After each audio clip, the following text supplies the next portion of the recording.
Hi you all, and welcome to my YouTube channel.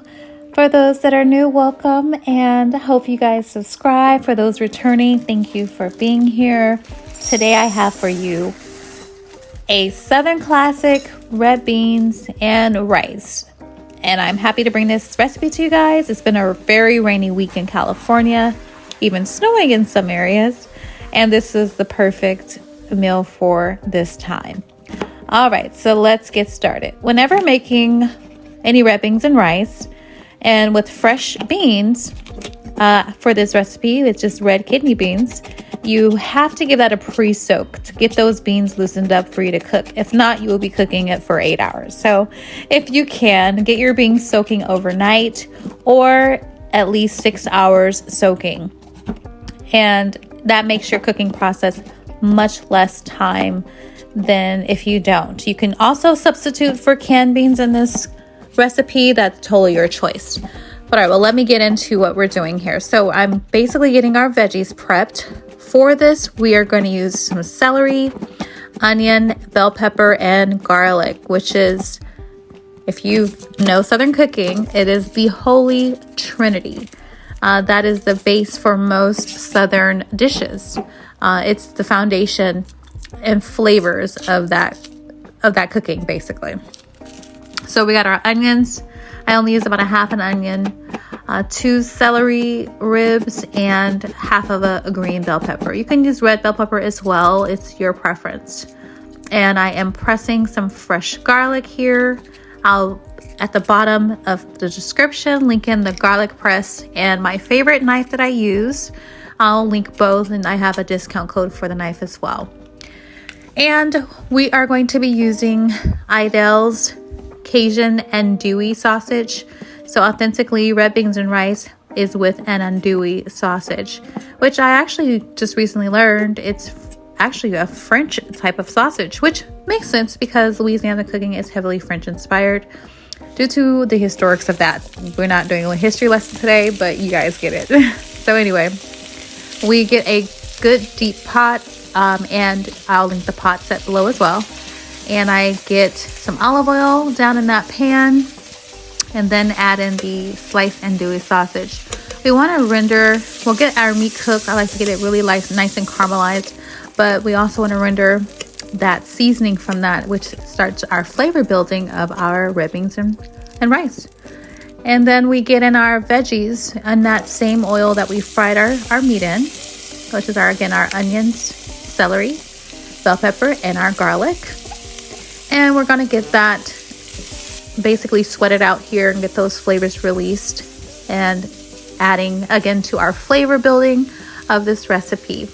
But make sure we season every step. So we didn't season the sausage because that's already seasoned, and that flavor is going to add to this, but we're going to season our veggies with our salt and our pepper. Give that a good stir every few minutes.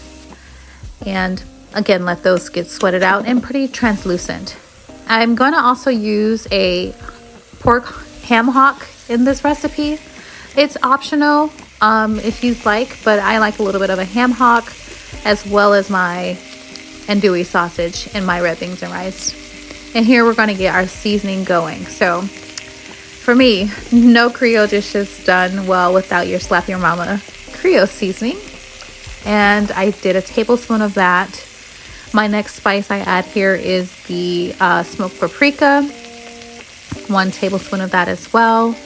A little cayenne. We're not going to do a tablespoon unless you like your spicy. I just did more like a teaspoon of cayenne pepper. We got in some dry oregano. If you have fresh oregano, use that. But I had a dry freeze oregano, which is just as fresh to me. Dry freeze is a different process than normal dried herbs. And then I use a few sprigs of thyme, added a few bay leaves that we'll remove at the end. And then I got my water added in here. So about maybe 5 to 6 cups of water. For this recipe that I'm writing out is going to be less than what I cooked.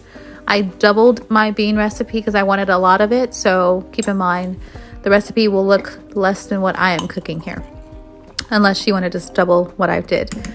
So I added in some chicken bouillon. You could totally use chicken stock. You can use the cubes. You could use 5 to 6 cups of chicken broth. I find that more expensive. I love the base here, where you can just add it right into your water broth and build the flavors from there. So now we have our seasonings, our chicken flavor, our vegetables, and now we add in our beans.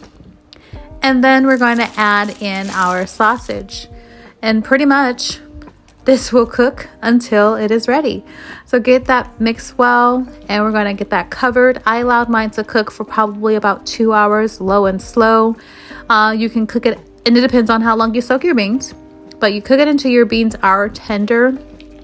And I don't think there's any overcooking on this because low and slow for however many hours, the more tender it gets, the more flavor it adds and builds together. And pretty much this is what it looked like after going a few hours. Sorry, I got a little bit darker in the day with the rain, but this is what it looks like. It's nice, tender. That ham hock, once it's falling apart, pretty much you're good to go. So then I did our classic plating, and this is with a scoop of or bowl of rice in the middle, and I got my red beans and my meat mixed around that, and then I garnished, which is optional. Well, first clean your plate because I don't like a dirty plate when plating, and then I pretty much garnished this with some fresh parsley and some green onions. And for me, it's always the debate on if I'm adding cornbread or not, and so I decided, it's always the cornbread. It's just a perfect finish to red beans and rice. And as always, thank you guys for watching, and hope you subscribe.